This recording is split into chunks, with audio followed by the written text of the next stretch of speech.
So let's talk about parenting. For those of you parents, you're probably like, oh boy, this is heavy. And for those of you who don't have kids, you're probably like, okay, let's hit stop now. But maybe you should listen because what's incredible about parenting is it's a choice. Like everything in life, choose your path, right? It's not that one path is better or worse. It's that you love the path you're on. And I love the path I've chosen. I love being a dad. I love making a difference in these kids' lives. And by the way, no matter what I say, one of these days I'm going to have the kids on and, they can confirm or deny anything I've said here because like everything in life, this is my version through my eyes. And you want to be the best parent you can be, just like hopefully you want to be the best friend you can be, the best partner you can be. But ultimately, I always say, just like being present, you don't get to say, oh, I'm present. Other people decide that for you. So this is through the eyes of my experience and the feedback I've gotten and what I've seen. But ultimately, it's about how they perceive it. But what's interesting about parenting is I met this girl not too long ago, younger girl, and she said, I don't know if I want to have kids or if I just think I'm supposed to have kids. And I was like, very interesting. That's like a heavy weight, especially for like the newer generation. I mean, everyone's having kids later, it seems like now anyway. Nadia and I had our first kid at 25 years old. We were like the only one in our friend group in San Francisco. We would go to parties with a Bjorn. I had my restaurant, Sweet Heat, and I literally would have Isabella as a baby in the Bjorn while I'm bussing tables and talking to guests. And I think maybe it's my little fantasy that, that's why she loves food so much and cooking. I mean, she's been around it since birth. But we were really young and people are having kids later these days. And, I think it really is important to say like, hey, why do I want to do this? And what's it going to look like? Because my wife and I were like, hey, let's have a couple kids. Why not? We love each other. We'll pop out a few kids, change some diapers, do the school thing. And then, hey, when they're 18, we're free. We're done. Yeah, right. For all of you parents out there, whatever stage you're in, and if you're not at the 18 stage yet, and that's what you thought was going to happen, I have bad news for you because it just keeps going. The challenges just change. But it's okay because the thing to remember is like everything in life, the things that are really painful are worthwhile. If it's easy, your life is going to be downhill and really boring. You need these challenges.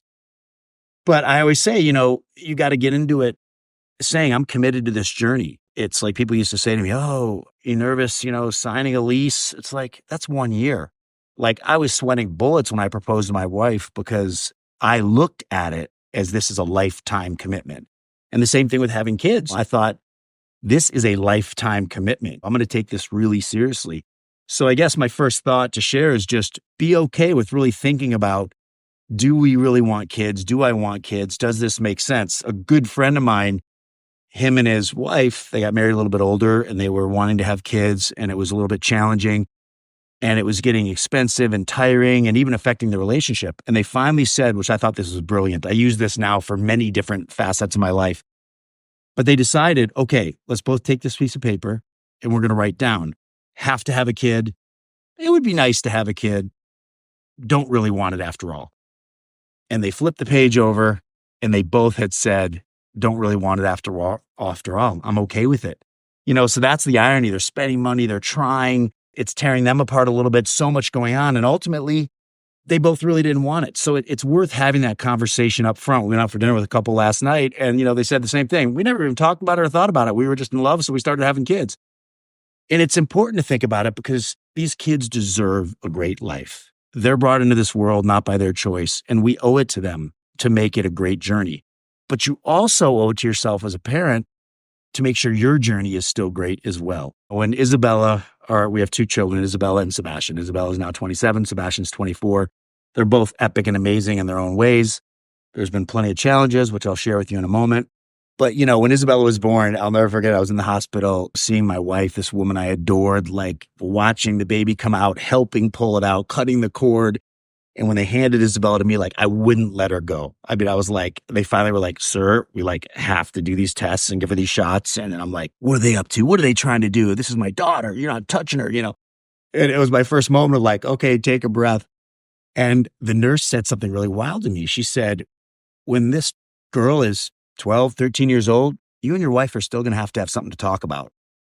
And at the time I was like, what? What are you saying? What does that even mean? I had just finished ordering tacos and quesadillas for the whole nurses station because we had our Mexican restaurants back then and we were laughing and enjoying the baby. But it really sank in what she said. And it was really a powerful thing because we've spent our whole life being in love and making sure we have time together as well, right? Because if you just become a parent and your whole identity in life is about serving these kids, you lose your own life, right? And more importantly, you want to show kids that being a parent is awesome. Like show them that you can still be beautiful, you can still be healthy, you can still have fun. Nani and I have done a trip alone every year together since the kids were born. When they were little, they'd be like, don't leave, and I'd be like, she's the reason you guys are here. So we're going, but we love you. We're going to have a great time. We'll be back and then we'll all be together as a family. So I think it's about life is a beautiful pie and every part of it should get its own slice. The whole pie can't be the kids. The whole pie can't be your partner. The whole pie can't be work. Give each slice the weight it deserves. And ultimately, listen, everything I'm saying here, who am I, right? What do I know? I'm a cook. I'm a realtor. I'm some random dude that just happens to love life and be happy. But this is just my experience. If you wake up every day and you love your life and the whole pie is work, then enjoy that pie. It's your pie. But if you're waking up wishing that you felt more balanced, feeling a little bit out of whack, then these are the thoughts I want to share with you. And one of the hardest moments, all you parents out there will appreciate this. And one of the things I learned long ago is that, wow, everybody has baggage. And if you don't have baggage, that's baggage by itself because you really don't know how to relate to the world. So life is not about not having baggage. It's about how you choose to deal with the baggage. And parenting, it's the same thing, right? I don't think there's any parent that doesn't have a challenge. Some of them very scary, some of them mild, but they're challenges. And it's really important to share. During COVID, we have they were good friends of ours. Now they're really close friends. Because during COVID, we brought up our challenge with our son. And funny enough, they were going through the same thing. And it was such a relief to hear somebody else feeling the same way. And it was such a bond to share these challenges and stories and things that we're trying to do to make them better. So for us, that challenge was, we have this amazing son, Sebastian. And son, if you're listening or watching or you know how much I adore you, you are our angel. Nadia and I, my wife, we had Isabella first, and then we wanted a boy so bad. And Nadia was standing on her head. I won't get into too many details. But, doing everything in this book to make sure we had a boy. And when we went to the doctor and they said, it's going to be a boy because we wanted to know. I was the guy that was like, is it a boy or a girl? They're like, sir, we just told you you're pregnant. You got to wait. I'm like, how about now? So we found out it was a boy and we both just broke down in tears. So we had this amazing boy, always the life of the party. In school, the class clown, but yet, got good grades. Everybody loved him. He always was making plans while he was doing what he was doing. He couldn't get enough. Everyone loved him. Joyful, passionate. He was this incredible skateboarder, like unbelievable what he was doing. And it was funny too, because he'd be like, make me drop him off like 3 blocks away from the skate park. I'm thinking to myself, you're 11. And do you really think that people think you have your own apartment and like you just rolled up alone, But again, it's not about being right or wrong, as I've talked about in so many of these episodes. It's about getting to the right place. And the right place was he needed that independence. So he was doing good things and everything was fine. And it's interesting as a parent, you think, well, I've partied, I've done it all, so I'm aware of this stuff. But it was amazing how oblivious we were. He ended up getting in a bad skateboarding accident, completely broke his arm. He had to put pins in it and have surgery, and he had to crank these pins every day to re-crack the bone so the growth plate would grow. It still didn't grow, so he had to have another surgery. And that was kind of the beginning of this depression, which we didn't pick up on at the time. I mean, he's 24 now. This was, this all started kind of around when he was 16, 17. And we didn't fully pick up on it. We didn't realize he started smoking pot, and that was his way of getting away from the depression and then the pain of the arm. And then, one day on New Year's Eve, we came home at like 2 a.m, New Year's Day, and he was curled up in his bed. He was 18 at the time, roughly. And, he was bawling and he was like, what's the point of life? And he was so depressed. And as a parent, I mean, any of you who've gone through it, like it rips your heart out. There is nothing more painful than seeing your child in pain. And if you're a type A like me or just super caring, which most parents are, you just want to fix it, right? You want to solve it. And guess what? You don't get to fix it because you can provide support. You can be the guide, but they have to want to be good. So at that point, we're like, okay, what's with this depression? And then he just started, smoking more pot. I would literally He was so depressed, I would literally take him to school and I would park. I'd park a block away and I would just sit in my car half the day in case he needed me, just to make sure I was available if he called. We were just trying to be a support system. And you're trying to figure this out as you go. The most important thing you can do in life, being a parent, comes with no instructions, maybe a few good examples, hopefully from your parents or from loved ones. And then he started doing opioids.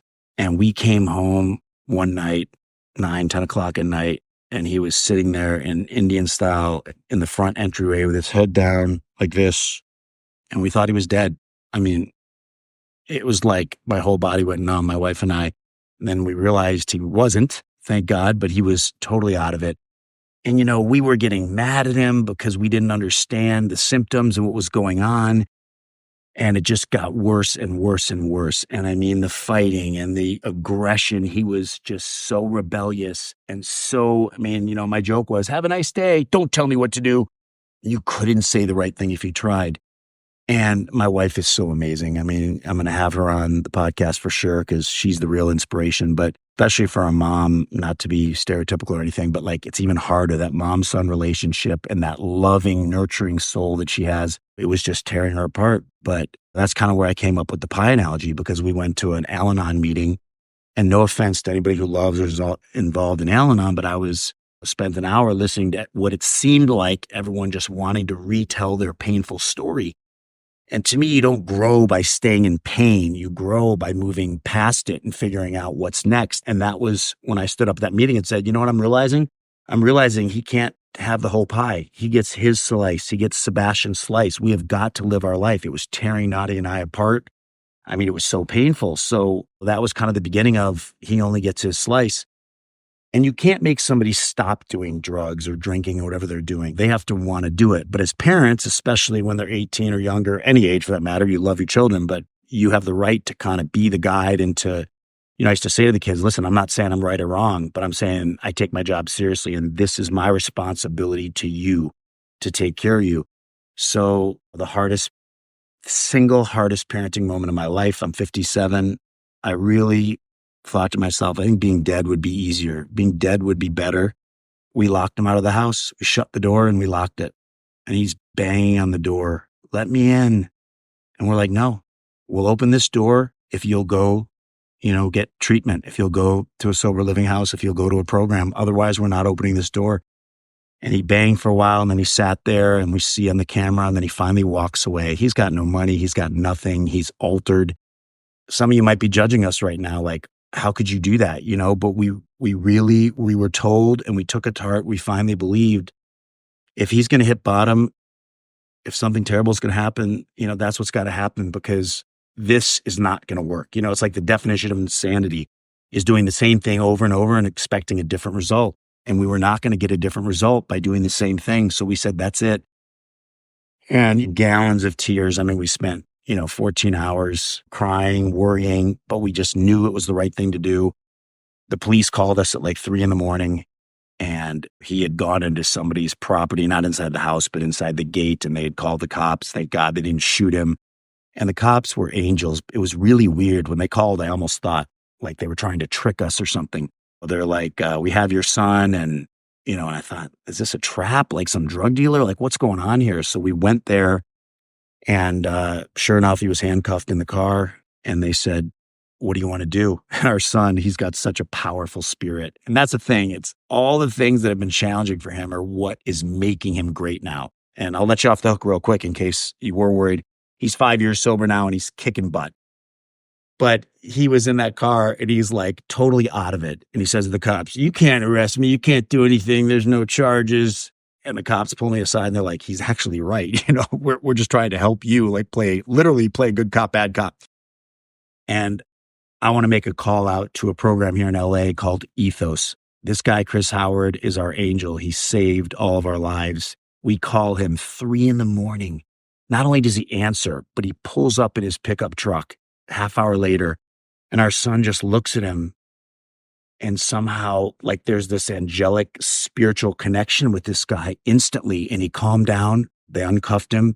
He got in the back of Chris's truck with him and went off to the program. And again, my heart was breaking. Can you imagine your kid wakes up in this sober living house, didn't even know where he was, why he was there.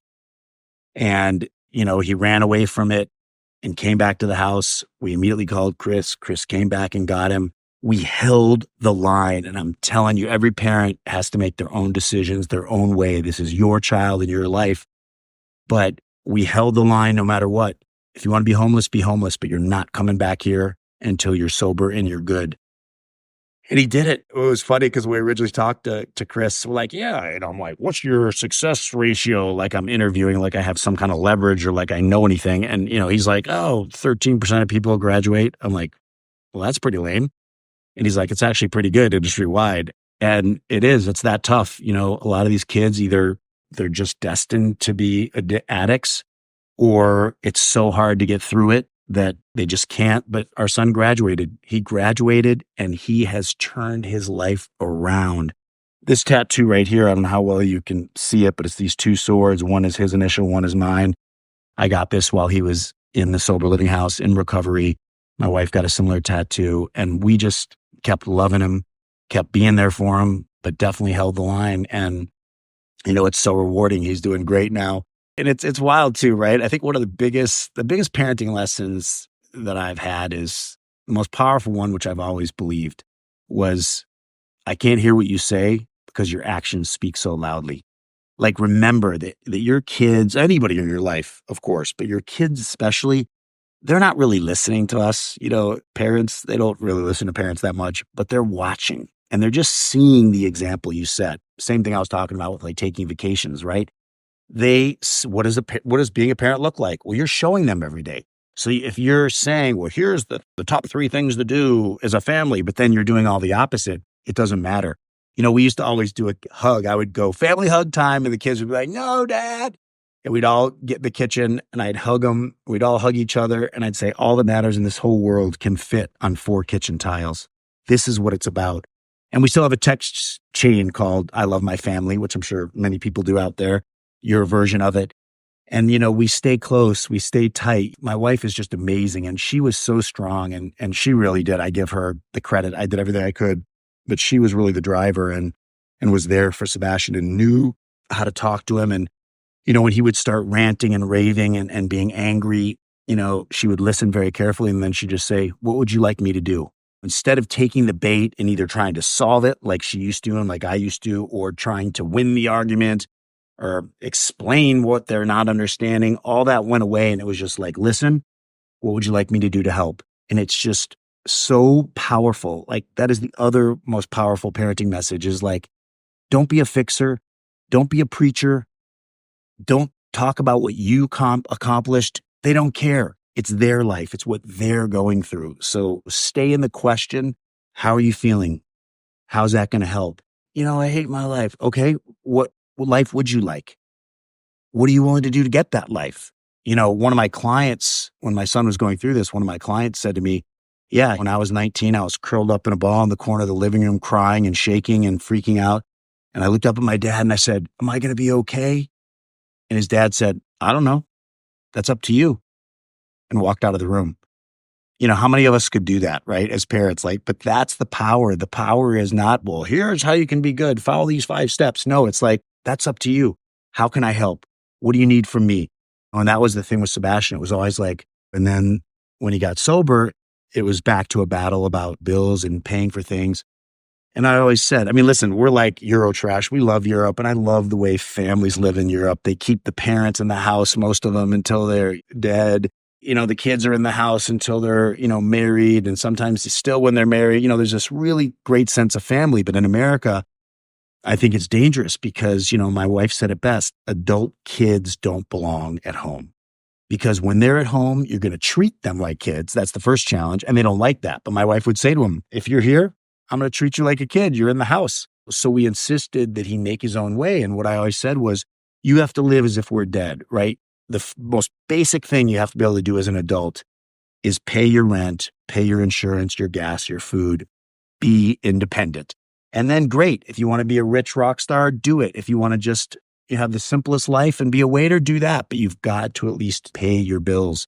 And it's been such an amazing journey. Maybe some of you are like depressed as hell now from my little rant, but it's really a message of excitement and positivity because we got through it. And now he's stronger than ever. We're stronger than ever.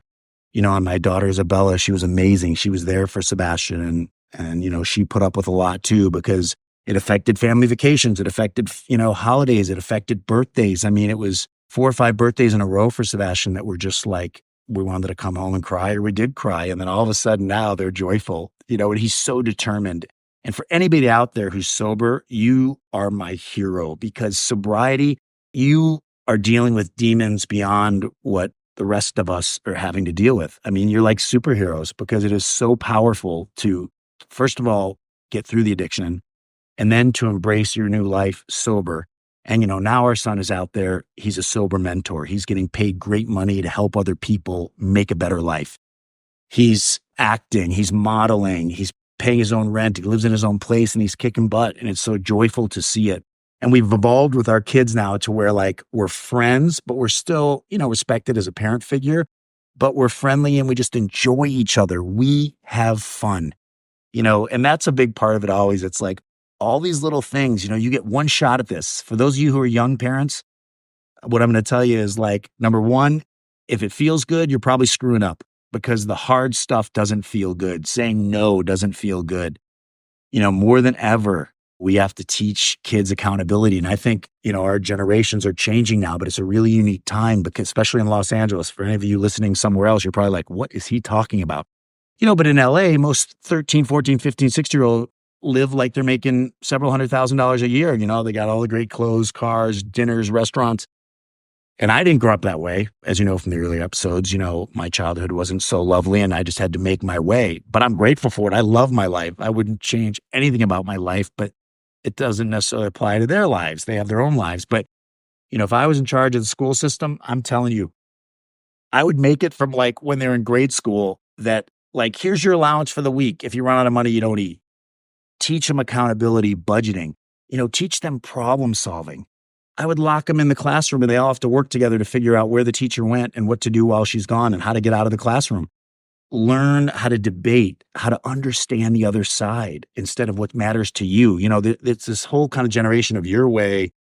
For me, my way instead, like it should be, what's the other person thinking? And these are skills the kids need to learn from like a young age. So if it's not going to happen in school, then it's kind of up to us as parents. One of the great things we did when the kids were young was we gave them a debit card and we'd put on their, when they were young, $25 a week. And then, in high school, it went up to $100 a week, whatever it was. And when it was gone, it was gone. It wasn't a credit card. It was a debit card. So they only had that much money and I would do the transfer every week. We owe it to these kids. There are no bad kids. There's only bad parents. There are no bad pets. There's only bad pet owners. Like it is up to us to build and create a great life for these kids. And we owe it to them to do the hard things. I used to say when they were young, they'd be like, that's $100. It's only $100, Dad. I'm like, well, first of all, $100 is a lot of money. How much do you have? And second of all, it's not 100, it's 130 because, you have to make that much by the time you pay taxes. So when you're buying something, it's really not 100, it's 130, and all these little lessons, to manage money, to manage their time, to be good humans. If it was up to me again in the school system, you'd go to the country you were most afraid of for 6 months, starting at a young age, because it's all fear and ignorance that makes us hate and not understand people and places, right? So I'm getting off on wild tangents, but what I could tell you is parenting is a great journey and it saved me because I was a wild man. I mean, I purged my demons from childhood and then I was, had my restaurants and I was just partying and it was fun. I met my wife. And what's great about kids, it's like meant to be, is they make you less selfish. They make you have to focus on someone else besides yourself. They make you have to find the balance between work and family and play. And that's the beauty. So be a great parent or choose not to have kids. The choice is yours, but love the path you choose.